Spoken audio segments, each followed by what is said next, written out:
Hey, y'all, it's your favorite Unc. Make sure you hit that subscribe button down below to Nightcap YouTube channel so you never miss a single live stream or video of myself, Ocho, and Gil. Remember, Nightcap doesn't happen without you. Make sure you hit that subscribe button. Thank you.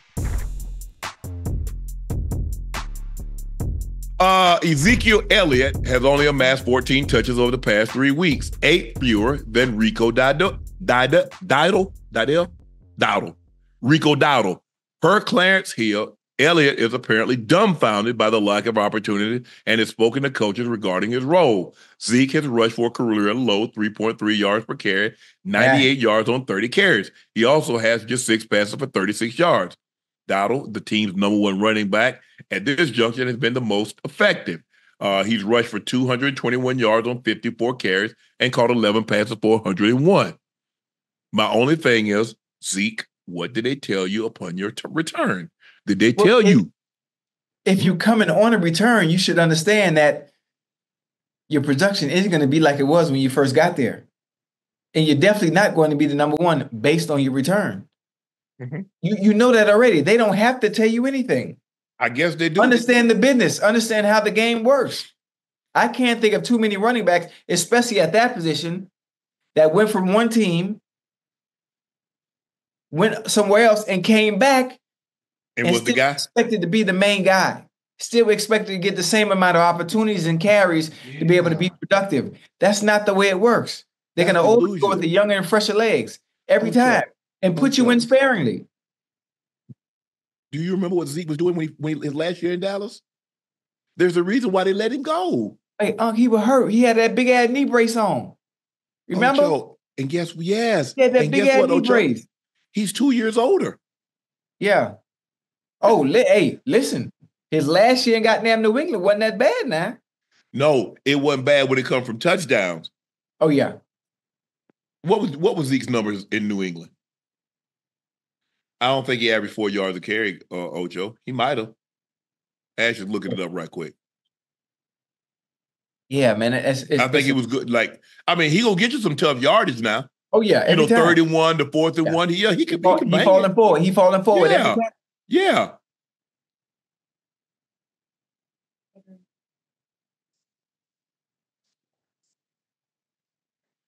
$184 carries,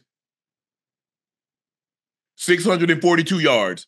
Yeah. 3.5 yards a carry. Right now, he's 3.3. Yeah. So what am I missing, Ocho? I need you to enlighten me. Hey, you the running back. I know what he's missing. He's missing more opportunities to get that bitch from a goddamn 3.5 to a 6. Ocho. That's what he's missing. Opportunity. All you got to do, look at his numbers. They've dipped every year. Yeah. Yards have come down every year, Ocho. And that position, that's not a position that you dip every year and then all of a sudden you springboard back up. It's just not how it works at that position. He has more carries on those legs. He has more hits on that body. Yeah, you're right. It is what it is. It's okay. But like I said, I need to know what was promised to him. Okay, Zeke, you're gonna be the guy like you once were. You're gonna be our bell cow back. You're gonna be our first. You're gonna get the lion's share of the snaps. You're gonna get the lion's share of the carry. I need to know what was promised to him, Ocho. Then I can better assess because I'm looking at it and this is what I thought he would be. Well, I think the fact that I don't even think they promised anything, huh? They ain't bringing you back and telling you what your role is gonna be. You're coming back. You really don't have any leverage because you're not that guy right now. And, you can't come in there and be like, and force the issue. Hey, I think I need more carries. I need more opportunities. I think the more opportunities he get, the better they might be off with him offensively. The numbers would improve. I think that 3.5 will go from a 3.5 to a 6 if you get more opportunities. The less you give him, the worse the number's going to look. Ocho, he's not that anymore, Ocho. His yards per carry is yeah. I'm not saying he's not young Zeke. I'm not saying he Ohio State Zeke, with the stomach out, with the abs showing. I'm not saying I'm not saying he is. Yeah. But I mean, he can. He used to have abs. Now he got a pony keg. Now he don't have that stuff. He don't have that shirt rolled up no more, do we, Ocho? Oh shoot. I mean, Ocho, the yards per carry, the average, the total yards have come down every year. Yeah. Ocho, he's not what he once was. And a lot of times we're the last one to see what we've actually become. Right. Because we've been great in Ocho, in our eyes. Sometimes it's hard for you to see because you only see the reflection of what you used to be. That's it. Woo! That's it. Good one right there, boy. That's it, Ocho. I ain't even gonna write that down, but that's a good one. Yeah, Ocho. What you used to be. Yeah. Well, I used to be that boy. I was that guy, Ocho. When I was younger. I'm reminiscing right now. I'd take a tire, a swinging boot, Ocho. I would swing hang the boot on the tree and swing it. And from 15 yards away, I could pee in it. Now I pee on my hand. I'm just saying, Ocho. I'm gonna keep it real with you, Ocho. Ocho. I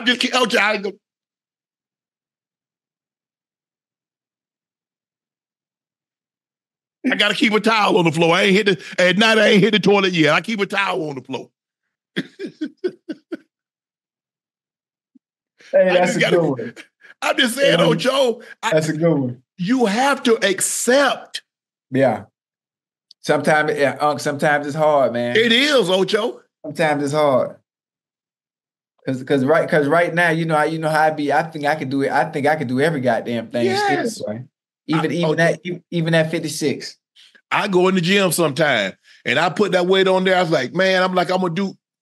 Man, let me take this. I ain't 35 no more, man. Let me take this heavy ass shit off. Can't do it, huh? Yes. Man, I was doing them dumbbells. I had Jordan. I said, Jordan, I'm going to get these dumbbells right here. Man, I hit like 3. I said, Jordan, probably about a month, Jordan, I'll be about 8 or 10 of these things. Right. Man, it's been 2 months. I walk by and look at them. I said, man, I'm not finna hurt myself. I know. Right. I did that. I'm okay not doing it anymore. Now I'm a rep specialist. I used to put all that heavy weight on there and do 2, 3, 4 reps. Nah, 10 to 12. Hit them 10 to 12. Light. Get on up out of there. No, something to stimulate the muscle. I stimulate. I don't annihilate. I annihilate other things, but you know what I'm saying, Ocho? But that was too. Yeah. You know, certain the muscle, I stimulate. Right. The hoo-ha, annihilate. You know what I'm saying, Ocho? Right. Yeah, you go. That's a good one. Ocho, there's a viral video of Dak destroying his Texas mansion so he can build a new one. Dak spoke today on how he doesn't appreciate the coverage around his home renovation project that drew national attention. We can't show that, can we? We can't show it, Ocho, because we don't want to get no copyright. So. I'm sure everybody else saw it. But Dak has to understand, you're the quarterback of the Dallas Cowboys. Everything you do. If someone's recording anything that you're doing, it's going viral. It's going viral. And I get it. Okay. You know what you're going to get. You've got to understand what comes with the territory. Dak, you know that. You know that. I can't wait to see it. Invite me over. I'll bring you a gift. Nice little housewarming gift. I think that, you know what I think it is, Ocho? I think the thing is that when we see people like that, man, they got so much money, they tear the house down. They got, man, that's $1 million home that they tearing down to build on top of it. And so it kind of puts Dak like, because you know what the first thing happened. Ocho, you go buy a car. Man, you know how many people starving in the world and Ocho buying a $200,000 car. Right. Huh? Right. So if I didn't buy the car, how many people in the world would be starving if I didn't buy this car?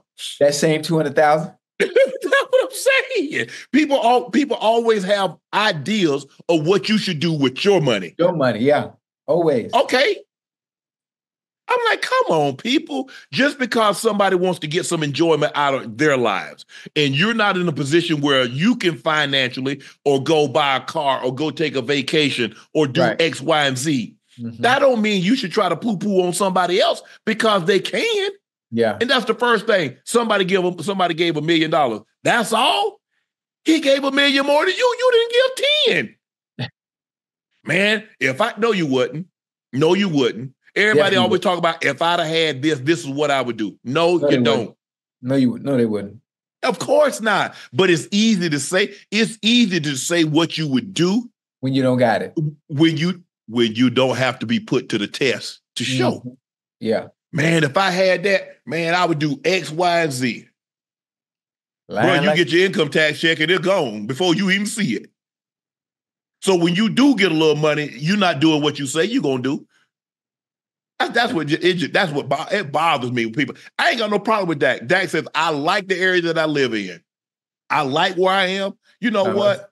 I'm gonna tear this down instead of going and try to pay, another $3-4 million just for a plot of land.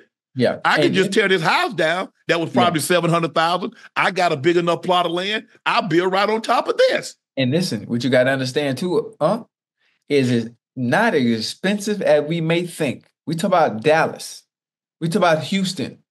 I don't care. Do you understand how inexpensive, how much bang for your buck you get in Dallas for a house? Yes. Ocho. Houston, how much bang for your buck you get for something here in Miami? Let's say a house on Star Island, right, When them crazy houses on Star Island that cost $28-30 million, you can get something like that in Dallas or Houston for $5 million. I'm talking about enormous. Yes. Huge. Mm-hmm. I'm like, what, man, what the? Ocho, you know why it don't bother me? Because what Dak doing, don't none of that come out of my pocket. Yeah. Yeah. I remember, and I'm sure you can attest to this, when you were younger and didn't have no money and you heard what somebody paid for a car or somebody paid for jeans or watch, you're like, man, I would never do that.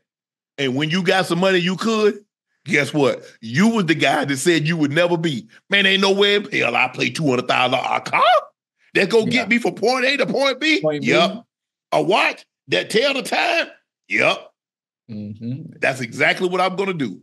I don't get mad at what people do with their money. I get mad if somebody squanders somebody else's money. Right. That's what I get. Your money? Ocho, whatever you do with the 50-11 jobs, them checks, if Ocho say, you know what, I'm going to cash all these checks and I'm going to burn this money, I'm going to think you a damn fool. But that's Ocho money. He made it. Right. I don't get mad at people for doing with their money or choose the lifestyle that they live. Mm-hmm. Ain't got nothing to do with me. Right. I ain't losing no sleep. I don't lose sleep. I don't sleep well anyway, but I don't lose sleep about anything because guess what? I ain't worried. I ain't trying to keep up with the Joneses. Because see, trying to keep up with the Joneses. The Joneses are sleeping good because they know how they're gonna pay for that. You done got all this ish and you don't know how to pay for it. And you, Lord have mercy. I sure hope this happen. I sure hope that happen. Hey, you know what's scary on too? And when you think about it, especially in this economy, or just in general, when there are people that are trying to keep up with the Joneses that don't make the Joneses money or don't have the kind of revenue coming in like the Joneses, those individuals scare me because they will do anything to be able to keep up and maintain a lifestyle that they know they can't afford. Yes. That scares me. Mm-hmm. Yeah, you someone that is willing to do anything when it comes to women. When it comes to women, I mean, obviously, my situation is I'm just saying in general, women that want to look a certain way. Yeah. Knowing you don't make that kind of money. Mm-hmm. Impossible. There's only one way to get it. And you're willing to go to any length to make sure you maintain and be able to portray that lifestyle. How she look? That's scary, How she look?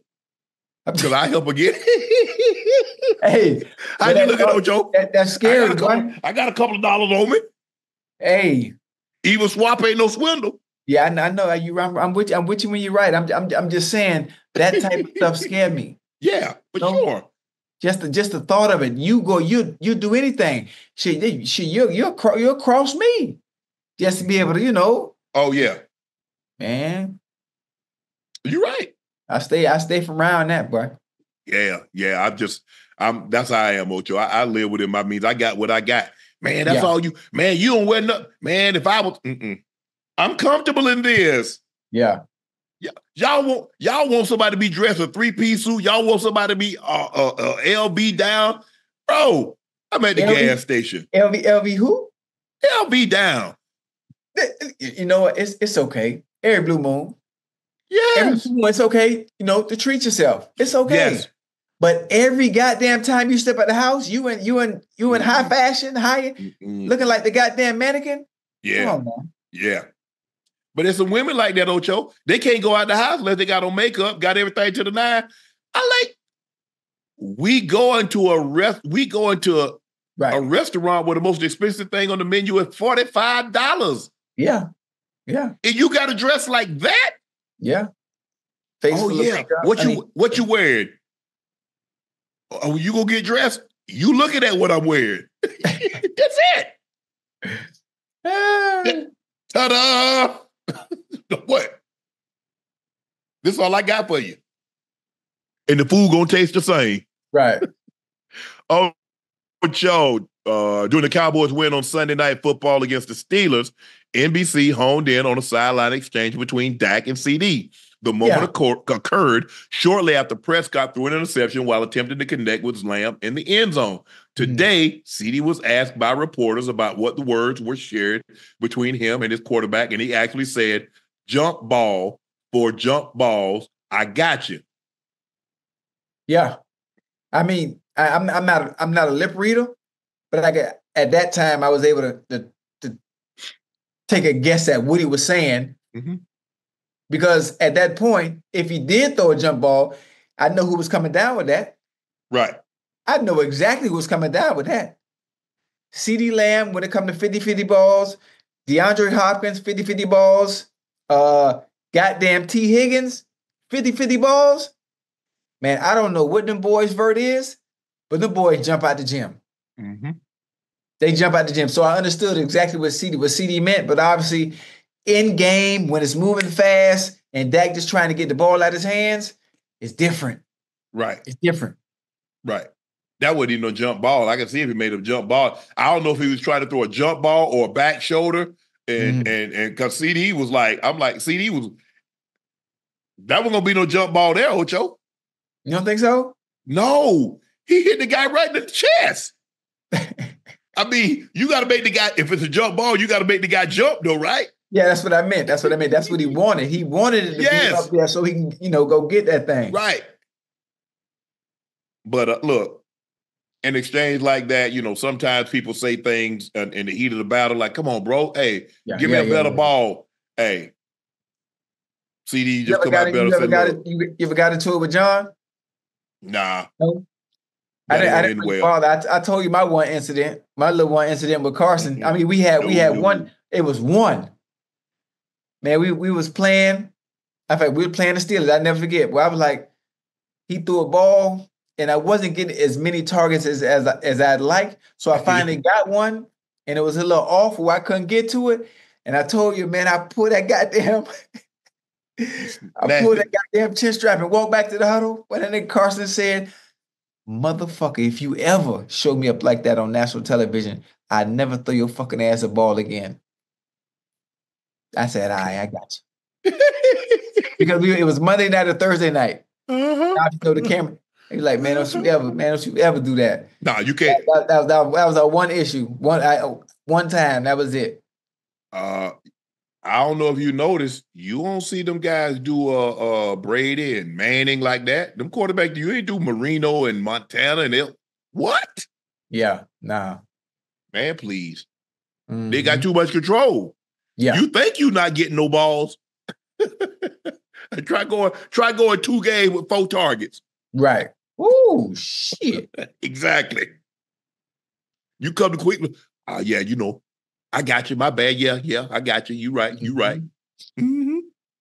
But look, like I said, it's the Cowboys. It's a Monday night. Obviously, there's frustration. It was a bad read. It was a misread or a terrible throw by Dak, whatever the case may be.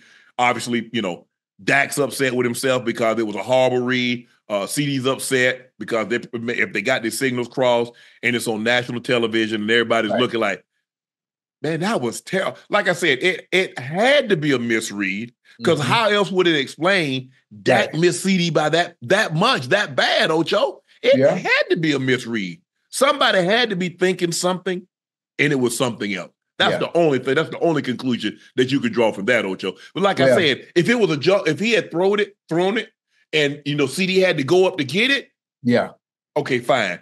But he hit the DB in the chest. Yeah. But listen, I know one thing: they better get it together because they got the goddamn Detroit Lions, and the Detroit Lion can do one thing, and we know what the Achilles heel for the Dallas defense is. That's a running game. And that goddamn David Montgomery and Jahmyr Gibbs be toting the hell out that rock. They told it. I ain't even going to mention the passing game and having to deal with J-Mo and goddamn Amon-Ra St. Brown. Mm-hmm. And the Porter. Hey, boy, it's gonna be a long day in Jerry's world, boy.